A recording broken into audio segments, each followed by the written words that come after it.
ஆச்சி மசாலா. எந்த சமையலும் ருசி தேடும் ரகசியம். 20 ரூபாய்.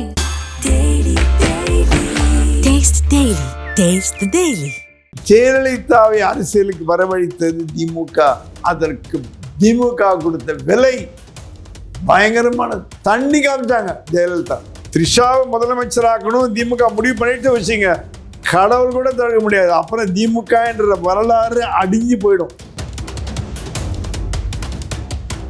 ஏன் உனக்கு ஃப்ரெண்ட்ஷிப் இல்லையா? நீ எத்தனை பேரோட பழகுறேன்னு எங்களுக்கு தெரியாதா? நீ உனக்கு கேர்ள் ஃப்ரெண்ட்ஸே கிடையாதா? நாளைக்கு விஜய் என்ன பண்ணுவார்? வெயிட் பண்ணி பார்ப்பாரு. அந்த அம்மாவுக்கு அநீதி நடக்குதுன்னா அது ஒரு ரோல் கொடுத்து எம்பியாக்கி உட்கார வச்சாருன்னா நீங்கள் காலி. ஏன்னா ஷீ இஸ் பிரில்லியன்ட். த்ரிஷா மாதிரி ஒரு நாங்கள பார்த்து பேசியிருக்கேன். பிரில்லியன்ட் உமன் அவங்க. விஜயை பொறுத்த வரைக்குங்க அவரோட அமைதியை நீங்கள் வீக்னஸாக நினைக்காதீங்க. அவர் இயற்கையாகவே அதிகம் பேச மாட்டார். ஆனால் பேச ஆரம்பித்தார்னா என்ன போன அசம்பிளின்னா பேசலாம். நீங்கள் பார்த்தீங்க, கீழ்ச்சி தொங்க போட்டார் டிஎம்கே. ஸோ விஜய் உதயநிதி எதிர்கொள்வாரான பிரமாதமாக எதிர்கொள்வார். கவலையப்படாதீங்க. ஸ்டடிட் தமிழ்நாடு பாலிடிக்ஸ் கற்று வச்சிருக்கார். ஸோ ஃபர்ஸ்ட் கிளாஸாக பதில் கொடுப்பார். ஆனால் உதயநிதி சொல்கிறேன், நான் பேசுவேன்னு சொல்லியிருக்கேன். அவர் பேச பேச பேச பேச பேச திமுகவோட ஒரு செங்கலாக ஒரு பொத்துன்னு கட்டணம் கீழே. அதுக்கு அவங்க தாத்தா வளர்த்த கட்சியை உடைத்தோம் என்ற பெருமை உதயநிதிக்கு வருமானா? இந்த மாதிரி நடவடிக்கை இருந்ததுன்னா உதயநிதிக்கு அந்த பெருமை கண்டிப்பாக சேரும்னு சொல்றேன்.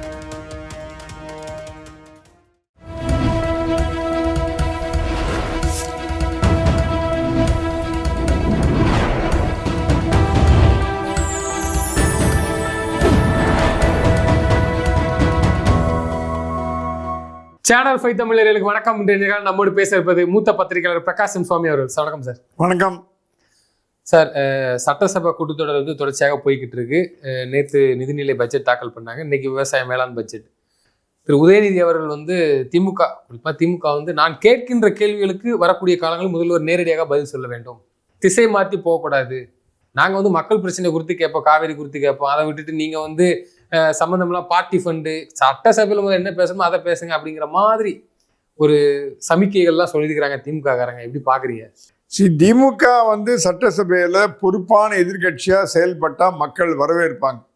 அவங்களுக்கு கொடுக்கப்பட்ட வாக்குகள், கொடுக்கப்பட்ட எம்எல்ஏக்கள் பொறுப்பான எதிர்கட்சியாக செயல்படுங்க அப்படின்னு மக்கள் போட்ட உத்தரவு தான் இன்னைக்கு எதிர்கட்சி தலைவராக உட்காந்துருக்கீங்க.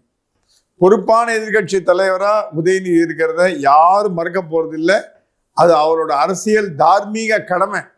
அந்த கடமையை அவர் பண்ணாமல் போனால் தான் அவர் கெட்ட பேரை தவிர விஜய் ஆட்சியில் இருக்கும் குறை நிறைகளை சுட்டி காட்டி பேசுவது உதயநிதிக்கு தலையாய கடமை. It's is sole responsibility of the opposition leader to find fault with the government. அதில் எந்த விதமான மாற்று கருத்தும் கிடையாது. தேர்ந்தெடுக்கப்பட்டே அதுக்கு தான். ஆனால் அந்த பொறுப்பை தட்டி கழித்து விட்டு நியாயமான முறையில் நீங்கள் செயல்படுறீங்களாங்கிறதான் அங்கே டவுட் வருது. இப்போது யாருமே காவேரி மேட்டரில் விஜய் தோற்று போயிட்டாருங்க, விஜய் ஃபெயில் ஆகிட்டாருங்க, விஜய் ஒன்றும் பண்ணலைங்க, அவர் அந்த மாதிரி சொன்னால் யாரும் கேட்டிருக்க மாட்டாங்க. ஏன்னா அது குற்றச்சாட்டுக்கு. இப்போ அன்புமணி மாதிரி ஒரு அனலிட்டிக்கல் பாலிட்டிஷியன் தமிழ்நாட்டில் பார்க்க முடியாது. அவ்வளோ அழகாக அனலைஸ் பண்ணுவார். அவருடைய அறிவார்ந்த ஸ்டேட்மெண்ட்லாம் பார்த்தீங்கன்னா அவர் அடிக்கடி பார்த்து வேந்துப்போம். டாக்டர் அன்புமணி ராமதாஸோட அறிவார்ந்த ஸ்டேட்மெண்ட்டு, அவர் எங்கே இடிக்கணுமோ அங்கே இடிப்பார், எங்கே திட்டணுமோ அங்கே திட்டுவார், எங்கே சப்போர்ட் பண்ணணுமோ அங்கே சப்போர்ட் பண்ணுவார். So one of the finest politician, gentleman politician. இப்படி வரையில் நல்ல ஒரு எதிர்காலம் இருக்குது அவங்களுக்கெல்லாம். தமிழ்நாட்டு அரசியலில் உதயநிதி, அண்ணாமலை, அந்த மாதிரி ஒரு நம்ம விஜய், அன்புமணி போன்ற இளைஞர்களுக்கு 50 வயதை தொட்டவர்களுக்கு, நடுத்தர வயது உடைய இளைஞர்கள்லாம் கோச்சிப்பீங்க, நடுத்தர வயது உடைய அரசியல்வாதிகளுக்கு எதிர்காலம். சீமான், அதை அவரையும் விட முடியாது. இவங்களுக்கெல்லாம் ஒரு எதிர்காலம் இருக்குது, ஒரு அடுத்த ஜென்ரேஷன். ஆனால் உதயநிதி என்ன பண்ணுறாரு? வன்னை ஸ்டெல்லான்னு ஒரு அம்மா இருக்குது, வெற்றி கொண்டான்னு ஒரு அம்மா இருக்குது, ஒருத்தர் இருந்தார், ஐயா ஒருத்தர் இருந்தார், வெற்றி கொண்டான் ஐயா ஒருத்தர் இருந்தார். வன்னை ஸ்டெல்லா தீப்பொறி ஆரம்பிக்கும். அவங்கள கலைஞர் இறக்கி விடுறதே ஆபாச பேச்சுக்கு தான். கலைஞர் என்ன பண்ணுவார்? ரொம்ப அண்ணா கலைஞர்லாம் மேடை பேச்சில் கைதேர்ந்தவர்கள். அவங்க வரத்துக்கு முன்னாடி கும்பல் சேர்க்கறதுக்கு ஒரு குரூப் வச்சிருப்பார். அதில் வந்து நாகூர் ஹனீஃபா மாதிரி சிறந்த பாடல்களும் இருந்தாங்க. நாகூர் ஹனீஃபாலாம் அந்த மாதிரி பாடல்கள்லாம் பார்க்க முடியாது. அப்படி கும்பல் இழுப்பாங்க. ஆபாசமா பேசி ஜனங்களை உட்கார வைக்கிறதுக்குன்னு ஒரு கும்பல் இருக்கும். மன்னேசெல்லாம் தீப்பறி ஆரம்பம் இந்த இவங்கெல்லாம் இந்த மாதிரி இப்போ சினிமாவில் ஜெயமாலினி, ஜோதிலட்சுமி, சில்க் சுமிதா அப்படின்ற ஒரு க்ரௌட் இருந்த மாதிரி இந்த கூட்டத்தை கூட்டுறதுக்கு ஒரு க்ரௌடு வச்சிருந்தார் கலைஞர். அவங்க தான் ஆபாசமா பேசலாம், வேற யாரும் பேச முடியாது. கலைஞர் சொல்றாரு, யாராவது பேசினா கொன்னுடுவேன்.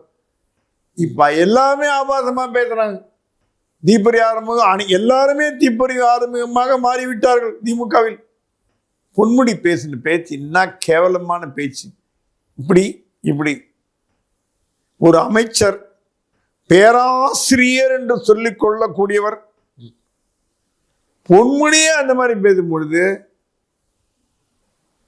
உதயநிதி பேசுறது தப்பு இல்லைன்னு நான் சொல்லுவேன். ஏன்னா பொன்முடி போன்ற தேர்ந்த அரசியல்வாதிகளே பேசும் பொழுது நான் என்ன சொல்றேன், அரசியல் என்பது சாக்கடைன்னு ப்ரூவ் பண்ணிட்டீங்க.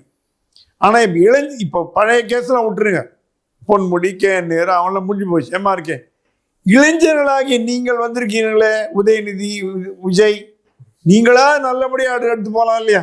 நீங்களும் அந்த சாக்கடையில் விழணுமா உதயநிதி சார்னு கேட்குறாங்களே. ஸோ இது என்னன்னா, தமிழ்நாடு அரசியல் தரங்கட்டு போச்சானா தரங்கட்டு போச்சு. அந்த நடிகைக்கும் காவேரிக்கு என்னங்க சம்பந்தம்? அவங்க கன்னட நடிகையா? சரோஜதேவியா சொல்லலாம், கன்னட நடிகைன்னு சொல்லலாம். அவங்களுக்கும் காவேரிக்கு என்ன சம்பந்தம் இருக்குது? அப்போ ஒரு ஆபாச பேச்சு தானே நீங்க பேசுறீங்க. திமுக பொறுத்த வரைக்கும் என்னைக்குமே ஆபாச பேச்சு தான். ஜெயலலிதா புடவை அழுத்த காலத்திலிருந்து, புடவை உருவிய காலத்திலிருந்து, துரைமுருகன் காலத்திலிருந்து நான் பார்த்துருக்கேன். எம்ஜிஆர் பீரியட்ல கலைஞர் சொல்லாரு, SR ராதா வேஷ்டி அவுத்தாம்பார். எம்ஜிஆர் சொன்னாங்க, SR ராதான்னு ஒருத்தர் வேஷ்டி அவுத்தார் அசம்பிளின்னு. கலைஞர் கிண்டல் பண்ணார், வேஷ்டி அவுக்கூடாது அசம்பிளியில். எம்ஜிஆர் சொன்னார், தலைவரே கலைஞர் வேஷ்டி அவுல, அவருக்கு வேஷ்டி அவுத்து கட்டுற பழக்கம். SR ராதா நான் பார்த்து பேசியிருக்கேன். அவர் எப்போ தான் நான் வேஷ்டி அவுத்து கட்டுவார். அவர் ஒரு ஹேபிட். சில பேர் வேஷ்டி மடிச்சு கட்டுற மாதிரி கட்டுறாரு. அதை பார்த்து கலைஞர் வேஷ்டி அவுத்து கட்டுறாரு. எம்ஜிஆர் சொன்னார், இல்லை அவன் வேஷ்டி அவுட்டு கட்டுற பழக்கம் அப்படின்னு. SR ராதா சுப்புன்னு ஒருத்தர் இருந்தார், அவர் தான் தண்ணி காமிச்சார் எம்ஜிஆருக்கு. SR ராதா, சுப்பு எதிர்கட்சி வரிசையில் திமுக இருக்கும் பொழுது கலைஞரை விட சிறப்பாக செயல்பட்டவர் SR ராதா, சுப்பு. வரலாறு பாதி பேருக்கு தெரியாது. அப்போ ஜெயலலிதாவை 89 சேலையை பிடித்து இழுத்தார்கள் அப்படின்னு ஒரு குற்றச்சாட்டு துரைமுருகன்லாம். இன்னொரு குற்றச்சாட்டு, மைக்கை மூடி கலைஞர் சோபன் பாபு போய் கேளு அப்படின்னு சொன்னதா ஒரு பேச்சு. சோபன் பாபு உங்களுக்கு தெரியும் அந்த மேட்டர்லாம். சோபன் பாபு கேளு, சோபன் பாபு மைக். ஏன்னா அப்பெல்லாம் எதிரெதிர உட்காந்துருப்பாங்க, இப்போ தள்ளி உட்காந்துருக்காங்க. இப்போ 10 அடி டிஸ்டன்ஸ் இருக்கு. அப்போ கைகலப்பு பாட்டிலுக்கு, அப்போ கை குலுக்கிற அளவுக்கு, நான் சொல்ல வரேன், கை குலுக்கிற அளவுக்கு நெருக்கமா எதிர்கட்சியும் ஆளுங்கட்சியும் உட்காந்துது. அப்புறம் தான் விலைக்கு வச்சாங்க, வானா இது பொம்மையே வானான்னு. இப்போ வாட்டர் பாட்டிலே கொடுக்கறது இல்லை, மூஞ்சில் அடிக்க போறாங்கன்னு பயந்துன்னு. இப்போ சட்டசபையில தூக்கி அடிக்கும் பொருள் எதுவுமே இல்லாம பாத்துக்கிறாங்க. இந்த கோவம் பண்ணி தூக்கி அடிச்சாங்க, என்ன பண்றதுன்ற மாதிரி அவ்வளோ கேவலமா போன நிலைமையெல்லாம் இருந்தது. ஸோ ஜெயலலிதா அரசியலை விட்டு போகிறதுக்கு தயாரா இருந்தாங்க எவ்வளவு பேருக்கு தெரியும்? அரசியலை விட்டு ஏன் திடீர்னு வந்தாங்க?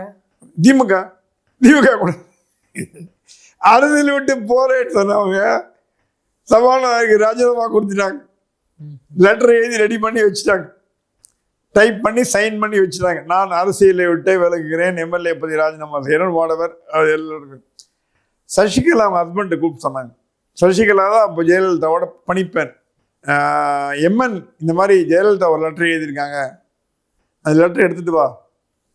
சசிகலா அந்த லெட்டர் எடுத்து நடராஜனுக்கு கொடுத்து, நடராஜன் லெட்டரை கொண்டு போய் கலைஞர்கிட்ட கொடுத்துட்டார். அப்படி போய் சேர்ந்துச்சாங்க. ஏன் கலைஞர் பாசம்னா, நடராஜன் சசிகலா கல்யாணம் பண்ணி வச்சதே கலைஞர் தான்.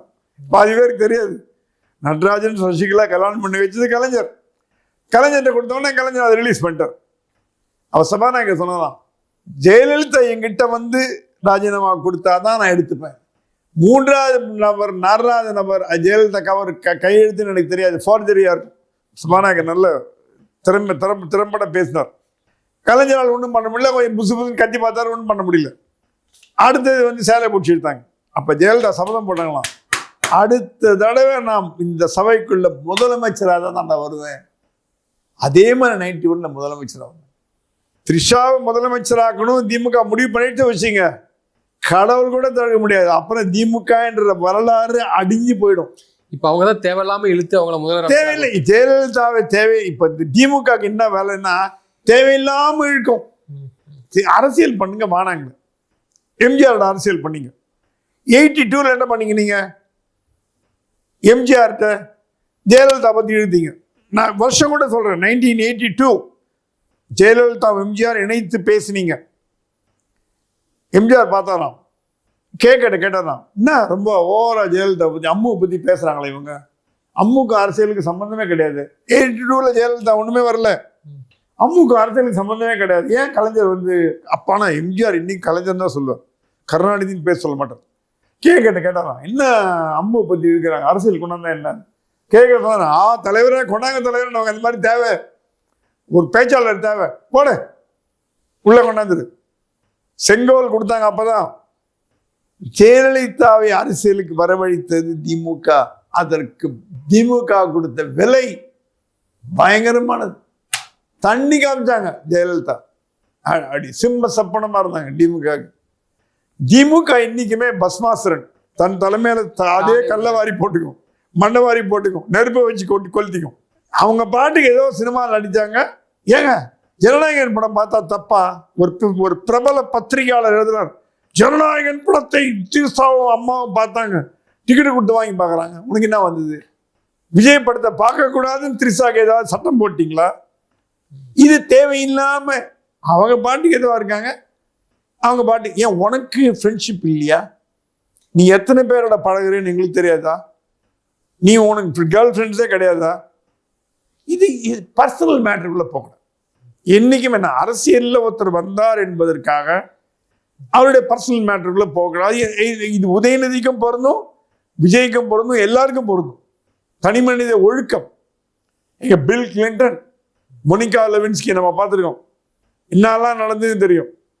ஸோ நான் என்ன சொல்றேன், உலகம் முழுக்க வந்து இது வந்து சாதாரண பேசப்பட்டது. இப்போ த்ரிஷாவை அரசியலுக்கு கொண்டு வரும் வேலையில முழு மூச்சா திமுக இறங்கி இருக்குது. இது அதுக்கு அடித்தளத்தையே அசைக்கி பாட்ட போகுது. நாளைக்கு விஜய் என்ன பண்ணுவாரு, வெயிட் பண்ணி பார்ப்பாரு. அந்த அம்மாவுக்கு அநீதி நடக்குதுன்னா அது ஒரு ரோல் கொடுத்து எம்பியாக்கி உட்கார வச்சாருன்னா நீங்க காலி. ஏன்னா she is brilliant, intelligent woman. Trisha மாதிரி ஒரு நாங்கள பார்த்து பேசியிருக்கேன், பிரில்லியன்ட் உமன் அவங்க. ஜெயலலிதா அடுத்த ஜெயலலிதா வரக்கூடிய தகுதி உள்ள ஒரே நடிகை, இன்டெலிஜென்ட்.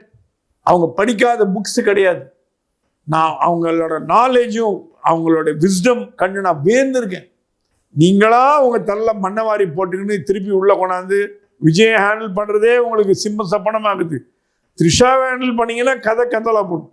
ஸோ இது வந்து திமுக வழக்கப்படி தன் தலையில் மண்ணை வாரி போட்டுக் கொள்வதற்கு த்ரிஷாவை அரசியல் இழுத்து விட்டுட்டு அப்புறம் குய்யாமையான்னு கத்தனா என்ன பிரயோஜனம்? ஒன்றும் பிரயோஜனம் இல்லை. இப்போ நேருக்கு நேராக வந்து நான் கேட்கக்கூடிய கேள்விக்கு முதல்வர் அவர்கள் பதில் சொல்லணும், தேவையில்லாமலாம் பார்ட்டி ஃபண்டு அதெல்லாம் பேசக்கூடாது அப்படின்னு இருக்காங்க. இன்னும் வரக்கூடிய நாட்களில் கேள்வி நேரம்லாம் வரப்போகுது. அப்போ திமுக கேட்ட மாதிரி அது நடக்குமா, இல்லை இவர்கள் பேசக்கூடியதை தான் கேட்டாகணுமா அப்படிங்கிற மாதிரி ஒரு விஷயம் இருக்குதா? ஏன்னா இல்லை விமர்சனங்கள் திமுக மேலே வைக்கிறாங்க, ஊழல் நடந்திருக்கு, அதெல்லாம் ஓகே. பட் ஆனால் எதிர்கட்சிகள் கேட்கக்கூடிய கேள்விகளுக்கு பதில் இன்னும் ஒன்று வேணும் இல்லை? விஜயை பொறுத்த வரைக்குங்க அவரோட அமைதியை வந்து நீங்கள் வந்து வீக்னஸாக நினைக்காதீங்க. சில பேர் சொன்னாங்க விஜய் பேசவே மாட்டேங்கிறாருன்னு. அவர் இயற்கையாகவே அதிகம் பேச மாட்டார். ஆனால் பேச ஆரம்பிச்சார்னா என்ன போன அசம்பிளியில் என்ன பேசினா நீங்கள் பார்த்தீங்க, கீழ்ச்சி தொங்க போட்டார் டிஎம்கேவை. எப்போ பேசணுமோ அப்போ பேசுறது தான் சாதுரியம், சமயோஜிதம். என்னை பொறுத்த வரைக்கும் diplomatic way of doing things வந்து கணத்து தவளை மாதிரி கத்தினே இருக்கிறது நம்ம தமிழ்நாட்டு அரசியலுக்கு பொருந்தும். நம்ம தமிழ்நாட்டு அரசியல்வாதிகள் பாதி பேர் கணத்து தவளைகள். டெய்லி காலங்காலத்தில் கத்துவாங்க, பைக்கை பிடிச்சி கத்தினே இருப்பாங்க. பாஜகலேருந்து எல்லா கட்சியும், கம்யூனிஸ்ட்லேருந்து விசிகாலேருந்து டிஎம்கே ஏடிஎம்கேலேருந்து டெய்லி காலங்காலத்தில் மைக்கை பிடிச்சி கத்தும். விஜய் கொஞ்சம் எடுத்துக்காட்டாக இருக்கார்.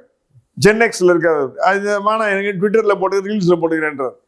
ஸோ விஜய் உதயநிதி எதிர்கொள்வாரான பிரமாதமாக எதிர்கொள்வார், கவலையப்படாதீங்க. விஜய் வந்து கற்று தேர்ந்தார். இந்த 100 நாட்கள் விஜயோட அரசியலில் பார்த்தீங்கன்னா அவர் டீப் ரூட்டட் ஸ்டடிட் த தமிழ்நாடு பாலிடிக்ஸ் கற்று வச்சிருக்கார். ஸோ ஃபர்ஸ்ட் கிளாஸாக பதில் கொடுப்பார். தரம் தாழ்ந்து உதயநிதி இறங்கி பேசினார்னா விஜயம் தரம் தாழ்ந்து இறங்கி பேசுவார்னு நினைக்காதீங்க. அப்படியே விட்டுருவார். விட்டு ஜனங்க முடிவு பண்ணிட்டோம். இப்போ ஒரு முக்கியமான திமுக தலைவர் என்கிட்ட கேட்டார், ஏப்பா இந்திய எதிர்ப்புல வந்து கைது பண்ணி உள்ள போனா நான் ஆதரிக்கலாம், நீட்டுக்கு எதிர்ப்பு உள்ள போனா நான் ஆதரிக்கலாம், அட ஏதாவது பஸ்ஸை கொளுத்தி ட்ரெயினை கொளுத்தி போனா ஆதரிக்கலாம், பெண்களை இழிவா பேசிட்டு ஆதரிச்சு உள்ள போயிருக்காரு இவர், கைதானாரு, இவரை போய் ஆதரிக்கிறது எப்படிப்பா? என் பொண்டாட்டி தொடப்ப கட்டி எடுத்துன்னு அடிக்க வரான். ஒரு திமுக தலைவர் என்ன சொன்னது, என் பொண்டாட்டி தொடப்ப கட்டி எடுத்துன்னு அடிக்க வரான்னா. அந்த மாதிரி ஒரு நிலைமையில கொண்டு போய் விட்டுட்டு திமுக காரங்களே கோச்சு போயிருக்கான். 2-3 அமைச்சர்லாம் கூட சுற்றி வரேன், பெரிய யாரும் வரல. நான் என்ன சொல்ல வரேன், விஜய் வந்து தரம் தாழ்ந்து உதயநிதியை பேச மாட்டார். I take it for granted. ஆனா விஜய் உதயநிதியை பேச விடுவார்னா பேச விடுவார். அசம்பிளியில் என்ன வேணா பேசலாம். அது சபாநாயகரோட ஒப்புதலின் பேரில் அது சட்டசபை குறிப்பில் ஏறுமா ஏறாதாங்கிறது சபாநாயகர் தான் முடிவு பண்ணும். ஆனால் லைவா இருந்ததுன்னா ஜனங்க பார்த்துனாங்கன்னா திருப்பி இதே மாதிரி ஒரு கால் தெரியாது, பேசுவாரான்னு தெரியும். ஆனால் உதயநிதி சொல்றேன், நான் பேசுவேன்னு சொல்லியிருக்கார். என் வாயை மூட முடியாது, நான் பேசுவேன்னு சொல்லியிருக்கார். அவர் பேச பேச பேச பேச பேச திமுகவோட ஒரு செங்கலா ஓடும், பொத்துன்னு கட்டணம் கீழே ஓடும். அதுக்கு அவங்க தாத்தா வளர்த்த கட்சியை உடைத்தோம் என்ற பெருமை உதயநிதிக்கு வருமானா? இந்த மாதிரி நடவடிக்கை இருந்ததுன்னா உதயநிதிக்கு அந்த பெருமை கண்டிப்பா வந்து சேரும்னு சொல்லலாம். வைகோ கட்சியில இருந்த திமுக சின்னத்தில் உதயசூரியன் சின்னத்தில் வெற்றி பெற்ற எம்எல்ஏக்கள் நேற்று வந்து பேசியிருந்தாங்க. நேற்று பேசினாங்க, திமுக நாங்கள் வந்து கூப்பிட்டா வரமாட்டோம் வைக்க மாட்டேன்ட்டு. இன்னொரு பக்கம் வைகோ அவர்கள் வந்து காங்கிரஸ் ராகுல் காந்திக்கு புத்தகத்தை வெளியிட்ட விழாவில் கோஷம் போடுறதெல்லாம் பார்த்துருப்போம். துரை வைகோ அவங்களுக்கு வந்துக்கிட்டு இந்த மாற்றத்தை எப்படி பார்க்குறீங்க? ஏன்னா உங்களுக்கு நீங்கள் வந்து ஆரம்ப கட்ட காலத்தில் மூத்த பத்திரிகையாளர் கூட நீங்கள் பார்த்துருப்பீங்க. வைகோ வந்து சொல்லவே வேண்டாம். நீங்கள் ஒரு வைகோ பற்றி முதல்ல கட்சி விட்டு மிஸ்டர் ரைட்னு நான் தான் 1992 அதுக்கு என்ன ரொம்ப பாராட்டினர். ராகுல் காந்தி பிரதமராக வருவாங்கன்னு ஒரு ஆசையில் இருந்தோம்.